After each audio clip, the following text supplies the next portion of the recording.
Part 2। सहानुभूति के पाठ में मिली सफलता ने राजकुमारी एनाबेल का आत्मविश्वास बढ़ा दिया था। उसे अब रॉयल स्कूल की चुनौतियों का सामना करने में मजा आने लगा था। अगला इम्तिहान ज्ञान का आह्वान था, जहां स्टूडेंट्स को रॉयल स्कूल की प्राचीन लाइब्रेरी में जाकर किसी अदृश्य समस्या का समाधान ढूंढना था। ये इम्तिहान राजकुमार क्रिस्टोफर के लिए किसी सपने से कम नहीं था, क्योंकि उसे किताबों से बहुत प्रेम था। वहीं राजकुमारी सारा अभी भी थोड़ी नाराज थी, क्योंकि वह चाहती थी कि हर जीत उसकी हो। महारानी मदर एलीन ने उन्हें एक पहेली दी थी, जब पुरानी रोशनी बुझेगी और नया अंधकार फैलेगा, तभी सच्चा ज्ञान तुम्हें रास्ता दिखाएगा। इस पहेली को सुलझाने के लिए उन्हें लाइब्रेरी के सबसे पुराने और धूल भरे हिस्से में जाना था, जहां सदियों पुराने जादुई ग्रंथ रखे हुए थे। लाइब्रेरी एक भूल भुलैया जैसी थी, जहां किताबें इतनी ऊंची रैक में रखी थीं कि आसमान छूती लगती थी।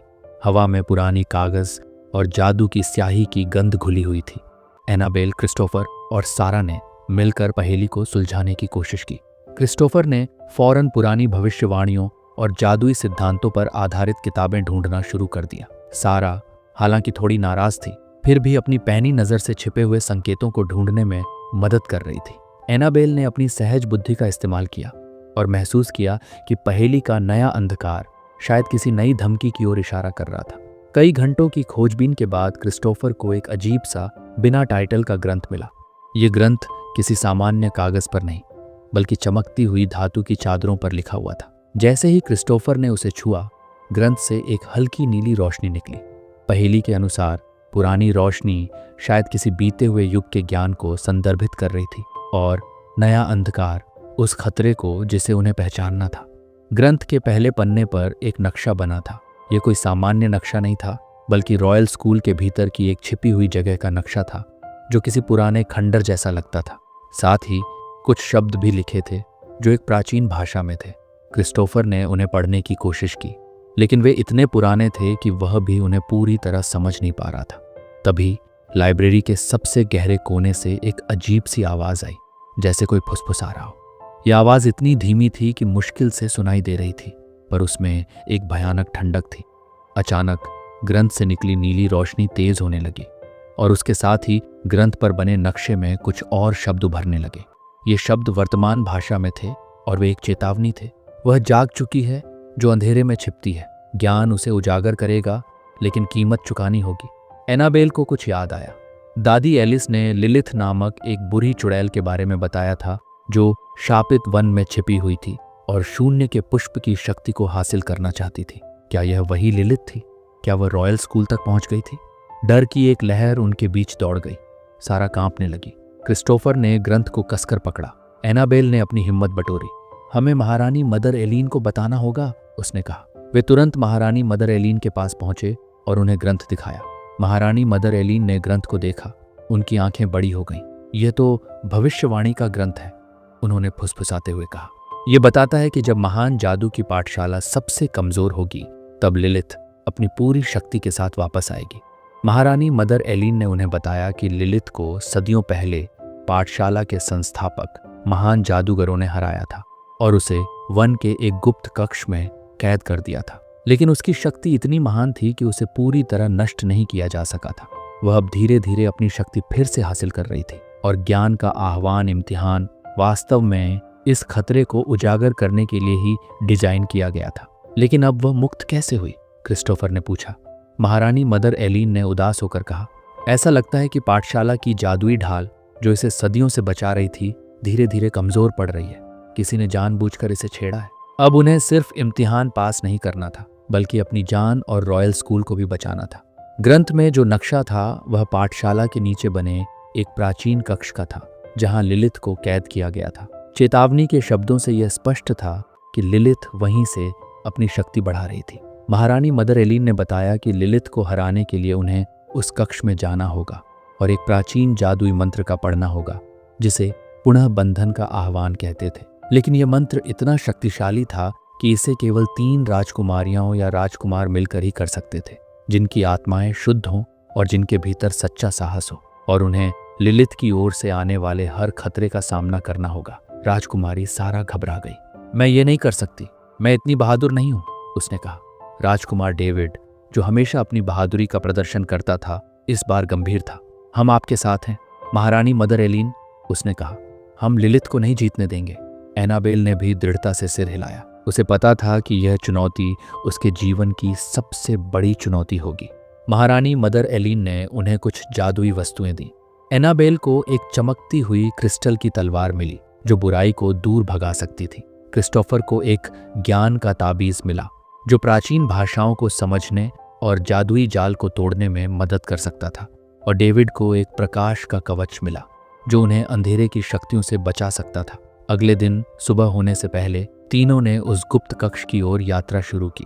नक्शा उन्हें पाठशाला के तहखाने के रास्ते ले गया, जहाँ की हवा ठंडी और नम थी। दीवारें काई से ढकी थीं और मशालों की रोशनी में अजीबोगरीब परछाइयां नाच रही थीं। हर कदम पर उन्हें लगता था कि लिलिथ की उपस्थिति महसूस हो रही है। हवा में एक अजीब सी गंध, दूर से आती हुई भयानक हंसी। जैसे ही वे कक्ष के करीब पहुंचे, उन्हें एक अदृश्य बाधा महसूस हुई। ये लिलिथ का जादू था जो उन्हें अंदर जाने से रोक रहा था। क्रिस्टोफर ने ज्ञान के ताबीज का उपयोग किया और ताबीज से निकली रोशनी ने बाधा को कमजोर कर दिया। डेविड ने अपने प्रकाश के कवच से रास्ता बनाया और तीनों अंदर दाखिल हो गए। कक्ष के अंदर का नजारा भयावह था। ये एक विशाल गुफा जैसा था जिसकी छत से धारदार पत्थर लटक रहे थे। बीच में एक विशाल काला क्रिस्टल चमक रहा था जिसमें से अंधेरे धुएं के बवंडर निकल रहे थे। ये क्रिस्टल ही लिलिथ की कैद थी और अब वह टूट रहा था। लिलिथ की शक्ति हर गुजरते पल के साथ बढ़ रही थी। अचानक गुफा के कोने से एक छायादार आकृति उभरी। ये लिलिथ थी। उसकी आंखें लाल थीं, उसके बाल उलझे हुए थे और उसके हाथों से काली बिजली निकल रही थी। वह हंस रही थी। उसकी हंसी इतनी डरावनी थी कि पूरे कक्ष में गूंज उठी। आ गए तुम छोटे चूहे, लिलिथ की आवाज गड़गड़ाती हुई आई। सोचा था कि तुम मुझे रोक पाओगे, मेरी शक्ति अब असीम है। उसने अपनी काली बिजली से उन पर हमला किया। डेविड अपने प्रकाश के कवच के साथ आगे बढ़ा और हमलों को रोका। क्रिस्टोफर ने ग्रंथ से मंत्र ढूंढने की कोशिश की, लेकिन मंत्र की भाषा इतनी जटिल थी कि उसे समझने में समय लग रहा था। एनाबेल ने अपनी क्रिस्टल की तलवार निकाली और लिलिथ की ओर दौड़ी। तलवार से निकली रोशनी ने लिलिथ को एक पल के लिए पीछे धकेला। ये सिर्फ शुरुआत थी। लिलिथ बहुत शक्तिशाली थी और उन्हें उसे रोकना होगा, इससे पहले कि वह अपनी पूरी शक्ति हासिल कर ले और रॉयल स्कूल को नष्ट कर दे। उनकी परीक्षा अभी भी जारी थी।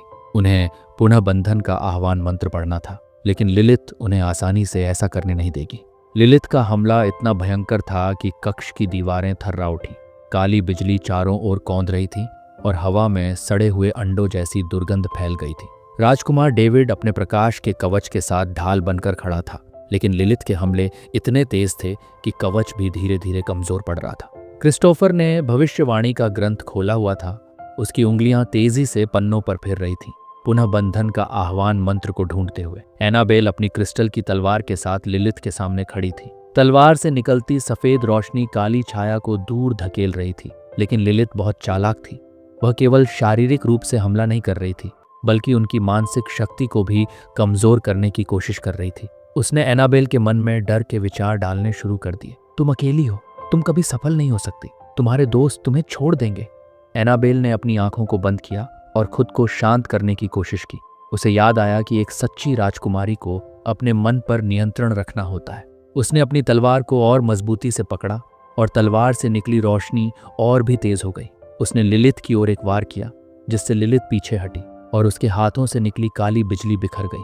तुमसे ज्यादा शक्तिशाली तो मेरा पालतू चूहा है, छोटी राजकुमारी, लिलिथ गुस्से से चिल्लाई। उसने अपनी शक्ति केंद्रित की और कक्ष में अंधेरी छायादार आकृतियां प्रकट होने लगीं।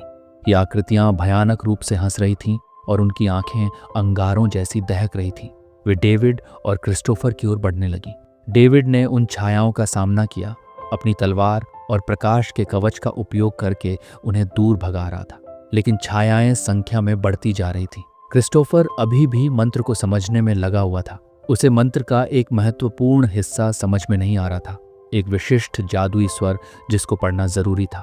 एनाबेल को एहसास हुआ कि उन्हें एक साथ काम करना होगा। उसने डेविड को चिल्लाकर कहा, डेविड, छायाओं को रोको। क्रिस्टोफर, तुम्हें मंत्र पढ़ना होगा। फिर वह लिलिथ की ओर मुड़ी। तुम्हारी शक्ति खोखली है लिलिथ, तुम सिर्फ डर फैला सकती हो। लिलिथ और भी गुस्से में आ गई। उसने अपने हाथों से एक विशाल काली ऊर्जा का गोला बनाया और एनाबेल की ओर फेंका। एनाबेल ने अपनी क्रिस्टल की तलवार उठाई। तलवार ने अपनी शक्ति को समेटा और उस काली ऊर्जा के गोले को बीच से काट दिया। काली ऊर्जा का गोला 2 हिस्सों में बिखर गई और उसके कुछ अंश लिलिथ को ही छू गए, जिससे वह दर्द से करा उठी। यह कैसे हो सकता है? लिलिथ बड़बड़ाई। इतनी छोटी बच्ची में इतनी शक्ति? एनाबेल को खुद भी नहीं पता था कि यह शक्ति कहां से आ रही थी। उसे लगा जैसे उसके भीतर कोई अदृश्य शक्ति जाग रही थी, कोई प्राचीन जादू जो उसे लिलिथ का सामना करने में मदद कर रहा था। इस बीच क्रिस्टोफर पसीने से तरबतर हो चुका था। उसे मंत्र का वह गुम हुआ हिस्सा मिल गया था। वह एक ध्वनि नहीं बल्कि एक भावना थी, शुद्ध आशा की भावना। उसे पता चला कि मंत्र का जाप तभी काम करेगा जब तीनों के दिल में लिलिथ को हराने की सच्ची आशा और विश्वास हो। मुझे मिल गया, क्रिस्टोफर चिल्लाया। मंत्र को पूरा करने के लिए हमें शुद्ध आशा की आवश्यकता है। सारा, जो अभी तक डर के मारे एक कोने में सहमी हुई थी, उसने उनकी बात सुनी। उसे अपनी कायरता पर शर्मिंदगी महसूस हुई। उसने देखा कि कैसे एनाबेल और डेविड इतनी बहादुरी से लड़ रहे थे। उसके भीतर भी एक चिंगारी जगी। मैं मदद करूंगी, सारा ने अचानक कहा। उसकी आवाज में दृढ़ता थी। उसने अपने शाही मुकुट पर हाथ रखा। उसका मुकुट कोई साधारण मुकुट नहीं था, बल्कि उसमें उसके राज्य की प्राचीन रक्षा शक्ति समाई हुई थी। उसने मुकुट से निकली जादुई ऊर्जा को केंद्रित किया और उसे लिलिथ की ओर फेंका। ये ऊर्जा काली नहीं थी, बल्कि शुद्ध सुनहरी चमक थी। लिलिथ एक पल के लिए चौंक गई। उसे उम्मीद नहीं थी कि सारा भी उसका सामना करेगी। सुनहरी चमक लिलिथ के ऊपर गिरी, जिससे वह एक पल के लिए लड़खड़ाई। ये उनके लिए एक मौका था। अब, क्रिस्टोफर चिल्लाया। तीनों एक साथ मंत्र पढ़ने लगे। क्रिस्टोफर ने पुनः बंधन का आह्वान मंत्र पढ़ना शुरू किया। उसके शब्द प्राचीन और शक्तिशाली लग रहे थे। एनाबेल और सारा ने भी उसके साथ मंत्र दोहराया। उनकी आवाजें एक साथ मिली और कक्ष में एक शक्तिशाली गूंज उत्पन्न हुई। मंत्र के हर शब्द के साथ उनके शरीर से एक हल्की रोशनी निकली, जो धीरे धीरे एक बड़ी चमकती हुई ऊर्जा में बदल गई। ये ऊर्जा लिलिथ की काली शक्तियों पर हमला करने लगी। लिलिथ दर्द से चिल्ला उठी। उसकी शक्ति कमजोर पड़ने लगी। कक्ष में फैली काली छायाएं गायब होने लगी। लिलिथ ने अपने आखिरी प्रयास में एक और बड़ा हमला किया, लेकिन इस बार तीनों की संयुक्त शक्ति उससे कहीं ज्यादा थी। मंत्र के अंतिम शब्द कहे गए और एक शक्तिशाली प्रकाश का बवंडर उठा, जिसने पूरे कक्ष को अपनी चपेट में ले लिया। लिलिथ की काली आकृति उस प्रकाश में फंस गई। वह चिल्ला रही थी। उसकी आवाज दर्द और निराशा से भरी थी। धीरे धीरे प्रकाश कम हुआ। लिलिथ की आकृति सिकुड़ने लगी, छोटी होती गई और अंततः एक छोटे से काले पत्थर में बदल गई, जो उसी विशाल क्रिस्टल के अंदर समा गया जिससे वह निकली थी। क्रिस्टल फिर से शांत हो गया और उसमें से निकलने वाला काला धुआं रुक गया। वे तीनों थक कर वहीं बैठ गए, लेकिन उनके चेहरे पर जीत की खुशी थी। उन्होंने लिलिथ को हरा दिया था। उन्होंने अपनी पाठशाला को बचा लिया था। महारानी मदर एलीन, जो अब तक बाहर से उन पर नजर रख रही थीं, अंदर आईं। उनकी आंखों में गर्व और राहत के आंसू थे। तुम सफल हो गए मेरे बच्चों, उन्होंने कहा। तुमने न केवल एक महान दुष्ट को हराया, बल्कि अपनी छिपी हुई शक्तियों को भी पहचाना। उन्होंने एनाबेल, क्रिस्टोफर और सारा को गले लगाया। सारा की आंखों में अब कोई ईर्ष्या नहीं थी, बल्कि कृतज्ञता और दोस्ती थी। उसने एनाबेल को देखा और कहा, तुम्हारी वजह से ही मैं हिम्मत जुटा पाई। एनाबेल, तुम सच में एक सच्ची राजकुमारी हो। इस घटना ने तीनों को हमेशा के लिए बदल दिया। वे अब सिर्फ सहपाठी नहीं थे, बल्कि एक दूसरे के सच्चे दोस्त और सहयोगी बन गए थे। एनाबेल ने सीखा कि सच्ची शक्ति केवल जादू में नहीं होती, बल्कि दोस्ती, साहस और दूसरों के प्रति करुणा में होती है। क्रिस्टोफर ने समझा कि किताबों का ज्ञान तभी उपयोगी है जब उसे सही समय पर सही जगह पर इस्तेमाल किया जाए। और सारा ने जाना कि दूसरों की मदद करना और अपनी कमजोरियों को स्वीकार करना ही सच्ची ताकत है। पाठशाला में अगले कुछ दिन जश्न का माहौल रहा। लिलिथ के खतरे से मुक्ति पाने के बाद हवा में फिर से जादू और खुशियों की गंध फैल गई थी। लेकिन एनाबेल जानती थी कि यह उनके सीखने का अंत नहीं था। उन्होंने एक बड़ी चुनौती पार कर ली थी, लेकिन रॉयल स्कूल में अभी भी कई इम्तिहान बाकी थे, जो उन्हें एक अच्छी राजकुमारी बनने की राह पर और आगे ले जाएंगे। लिलिथ पर मिली जीत के बाद रॉयल स्कूल में एक नया उत्साह और उम्मीद का माहौल था। राजकुमारी एनाबेल, राजकुमार क्रिस्टोफर और राजकुमारी सारा अब सिर्फ सहपाठी नहीं थे, बल्कि गहरे दोस्त बन चुके थे। उनकी दोस्ती की मिसाल पूरे रॉयल स्कूल में दी जाती थी। लिलिथ की हार ने उन्हें एक दूसरे पर और खुद पर विश्वास करना सिखाया था। लेकिन हर जीत के बाद एक नई चुनौती इंतजार करती है, और यह चुनौती आत्म प्रतिबिंब का इम्तिहान थी। महारानी मदर एलीन ने उन्हें अगले इम्तिहान के लिए एक अजीब निर्देश दिया। तुम में से प्रत्येक को रॉयल स्कूल के सबसे पुराने और गुप्त कक्ष में जाना होगा, जहां सत्य का दर्पण रखा है। ये दर्पण तुम्हें वह दिखाएगा जो तुम सबसे ज्यादा डरते हो, और तुम्हें अपने सबसे गहरे डर का सामना करना होगा। ये इम्तिहान व्यक्तिगत था और उन्हें अकेले ही इसका सामना करना था। एनाबेल को यह सुनकर थोड़ी घबराहट हुई। उसका सबसे बड़ा डर क्या था? उसे लगा कि उसे हारने से डर नहीं लगता था, न ही किसी राक्षस से, लेकिन उसके मन में एक अजीब सी बेचैनी थी, एक अनजाना डर जो उसे परेशान कर रहा था। सबसे पहले क्रिस्टोफर गया। जब वह लौटा तो उसका चेहरा पीला पड़ गया था, पर उसकी आंखों में एक नई दृढ़ता थी। उसने कुछ नहीं कहा, बस इतना बताया कि इम्तिहान बहुत मुश्किल था। फिर सारा की बारी आई। वह भी बहुत शांत और गंभीर होकर लौटी। एनाबेल को लगा कि उसके दोस्तों ने कुछ ऐसा देखा है जो उन्हें परेशान कर रहा है। आखिरकार एनाबेल की बारी आई। वह धीरे धीरे उस गुप्त कक्ष की ओर बढ़ी। ये कक्ष पाठशाला के सबसे निचले तल पर था, जहां कभी धूप नहीं पहुंचती थी। हवा में एक अजीब सी खामोशी थी जो दिल की धड़कनों को और तेज कर रही थी। कक्ष के बीच में एक विशाल प्राचीन दर्पण खड़ा था। उसका फ्रेम काले ऑब्सीडियन से बना था और उसकी सतह पर अजीबोगरीब प्रतीक उभरे हुए थे। एनाबेल ने दर्पण में देखा। पहले तो उसे अपना ही चेहरा दिखाई दिया, फिर धीरे धीरे दर्पण की सतह पर धुंध छाने लगी। धुंध छटी तो एनाबेल ने खुद को एक सिंहासन पर बैठा देखा, लेकिन ये कोई खुशी का नजारा नहीं था। उसके चारों ओर उसका राज्य खंडहर में बदल चुका था। लोग रो रहे थे, भूख से मर रहे थे और पूरा आसमान काला पड़ चुका था। और एनाबेल, वह असहाय और अकेली लग रही थी, कुछ भी कर पाने में अक्षम। ये क्या है? एनाबेल ने फुसफुसाया। तभी दर्पण में एक आवाज गूंजी। ये तुम्हारा भविष्य है राजकुमारी एनाबेल। तुम अपने राज्य की रक्षा नहीं कर पाओगी, तुम अकेली पड़ जाओगी, तुम सब कुछ खो दोगी। एनाबेल का दिल बैठ गया। ये वही डर था जो उसके मन में छिपा हुआ था, अपने लोगों को निराश करना, अपने राज्य को बचाने में नाकाम रहना। लेकिन तभी उसे याद आया कि उसने लिलिथ को हराया था। उसने अकेले ऐसा नहीं किया था, बल्कि अपने दोस्तों के साथ मिलकर किया था। उसने खुद को समझाया कि वह अकेली नहीं है। उसके पास क्रिस्टोफर का ज्ञान, डेविड की बहादुरी और सारा का अब जागृत हुआ साहस था। यह मेरा भविष्य नहीं है, एनाबेल ने जोर से कहा। मैं कभी हार नहीं मानूंगी, मैं अपने लोगों की रक्षा करूंगी। जैसे ही उसने ये शब्द कहे, दर्पण की छवि हिलने लगी, खंडहर गायब होने लगे और एक नई छवि उभरने लगी। इस बार एनाबेल ने खुद को एक शक्तिशाली रानी के रूप में देखा, जो अपने लोगों के साथ खड़ी थी। उसके राज्य में हरियाली थी और लोग मुस्कुरा रहे थे, लेकिन इस छवि में उसके साथ क्रिस्टोफर और डेविड तो थे, पर सारा कहीं दिखाई नहीं दे रही थी और उनके पीछे एक धुंधली काली छाया मंडरा रही थी। दर्पण से फिर आवाज आई, भविष्य को बदला जा सकता है, लेकिन विश्वासघात का साया हमेशा रहेगा। एनाबेल हैरान रह गई। विश्वासघात? किसने? उसे सारा का न दिखना परेशान कर रहा था। क्या सारा ही वह विश्वासघात थी? दर्पण से बाहर आने के बाद एनाबेल का मन बेचैन था। वह अपने दोस्तों पर शक नहीं करना चाहती थी, खासकर सारा पर, जिसने लिलिथ के खिलाफ लड़ाई में इतनी हिम्मत दिखाई थी। लेकिन दर्पण ने जो दिखाया था वह उसके मन में बैठ गया था। अगले कुछ दिनों तक एनाबेल सारा के व्यवहार को ध्यान से देखने लगी। सारा थोड़ी अलग लग रही थी। वह कभी कभी फुसफुसाती हुई बातें करती थी और कभी कभी उसकी नजरें एनाबेल और क्रिस्टोफर से छिपकर एक अजीब सी चमक के साथ घूमती थी। एनाबेल ने यह भी देखा कि सारा अक्सर देर रात को अपने कमरे से निकलकर पाठशाला के कुछ पुराने और बंद हिस्सों की ओर जाती थी। एनाबेल ने क्रिस्टोफर से इस बारे में बात करने की कोशिश की, लेकिन क्रिस्टोफर ने कहा कि यह सिर्फ उसका डर है जो उसे ऐसा सोचने पर मजबूर कर रहा है। सारा बदल गई है एनाबेल, वह अब हमारी दोस्त है, क्रिस्टोफर ने कहा। लेकिन एनाबेल का मन नहीं माना।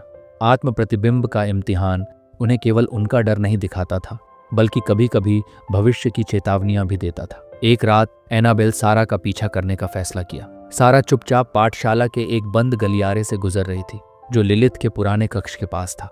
एनाबेल ने देखा कि सारा के हाथ में एक छोटी चमकती हुई वस्तु थी। सारा एक टूटी हुई दीवार के पास रुकी, जहां लिलिथ का काला क्रिस्टल कैद था। उसने उस चमकती हुई वस्तु को दीवार पर बने एक छोटे से छेद में डाला। जैसे ही उसने ऐसा किया, छेद से एक काली पतली लकीर निकली और क्रिस्टल की ओर बढ़ी। ये देखकर एनाबेल के रोंगटे खड़े हो गए। क्या सारा लिलिथ को आजाद करने की कोशिश कर रही थी? एनाबेल ने हिम्मत बटोरी और सामने आई। सारा, तुम क्या कर रही हो? सारा चौंक गई। उसके हाथ से वह चमकती हुई वस्तु गिर गई और वह एक छोटे काले जादुई पत्थर जैसा लग रहा था। सारा का चेहरा डर और अपराध बोध से पीला पड़ गया। एनाबेल, तुम यहाँ क्या कर रही हो? सारा ने हकलाते हुए पूछा। मैं तुमसे पूछ रही हूँ कि तुम क्या कर रही हो? एनाबेल ने अपनी आवाज में दृढ़ता लाते हुए कहा। क्या तुम लिलिथ को आजाद करने की कोशिश कर रही हो? सारा की आंखों से आंसू बहने लगे। मैं मजबूर हूँ एनाबेल, उसने कहा। लिलिथ ने मेरे परिवार को धमकी दी है। उसने कहा कि अगर मैंने उसकी मदद नहीं की तो वह मेरे राज्य को नष्ट कर देगी। एनाबेल ने सारा के हाथ में गिरे हुए पत्थर को उठाया। ये वही काला पत्थर था जो लिलिथ के कक्ष से निकला था, जिसमें लिलिथ की थोड़ी सी शक्ति कैद थी। लगता था कि लिलिथ ने उसे एक जादुई यंत्र के रूप में इस्तेमाल किया था ताकि वह अपनी कैद से बाहर निकल सके और सारा को नियंत्रित कर सके। हमें महारानी मदर एलीन को बताना होगा, एनाबेल ने कहा। नहीं, सारा ने चिल्लाया, वह मुझे सजा देंगी और लिलिथ मेरे परिवार को नुकसान पहुंचाएगी। लेकिन तुमने रॉयल स्कूल को भी खतरे में डाल दिया, एनाबेल ने कहा। तभी दीवार में बने छेद से एक हल्की काली रोशनी निकली और लिलिथ के कैद हुए क्रिस्टल की ओर बढ़ी। ये रोशनी क्रिस्टल में समाने लगी और क्रिस्टल से एक धीमी भयानक धड़कन सुनाई देने लगी। लिलिथ की शक्ति फिर से बढ़ रही थी और इस बार वह अधिक खतरनाक होगी, क्योंकि उसे विश्वासघात के द्वारा रास्ता मिला था। एनाबेल को पता था कि उनके पास ज्यादा समय नहीं है। अगर लिलिथ पूरी तरह आजाद हो गई तो सब कुछ खत्म हो जाएगा। उसे सारा की मदद करनी होगी, लेकिन सबसे पहले उसे इस बढ़ते हुए खतरे को रोकना होगा। ये एक ऐसी चुनौती थी जिसमें न केवल जादू का ज्ञान चाहिए था, बल्कि दोस्ती, विश्वास और क्षमा की भी परीक्षा थी। क्या एनाबेल अपने दोस्त को बचा पाएगी और लिलिथ को हमेशा के लिए हरा पाएगी, या विश्वासघात का यह साया सब कुछ तबाह कर देगा? अंधेरे की यह कहानी अभी खत्म नहीं हुई है। लिलिथ की शक्ति फिर से जाग रही है और विश्वास की डोर फिर से टूटने की कगार पर है। क्या एनाबेल समय रहते सारा को बचा पाएगी? क्या एक दोस्त का अपराध बोध एक जादूगरनी को मात दे पाएगा, या फिर रॉयल स्कूल में फिर छा जाएगा अंधकार? इस जादुई युद्ध का अंतिम अध्याय देखने के लिए जरूर देखिए अगला भाग सिर्फ यूनिवर्स ऑफ स्टोरीज पर। अगर आपको यह कहानी पसंद आई हो तो लाइक करें, शेयर करें और हमारे चैनल को सब्सक्राइब करना ना भूलें। तब तक अपना और अपनों का बहुत ख्याल रखिएगा।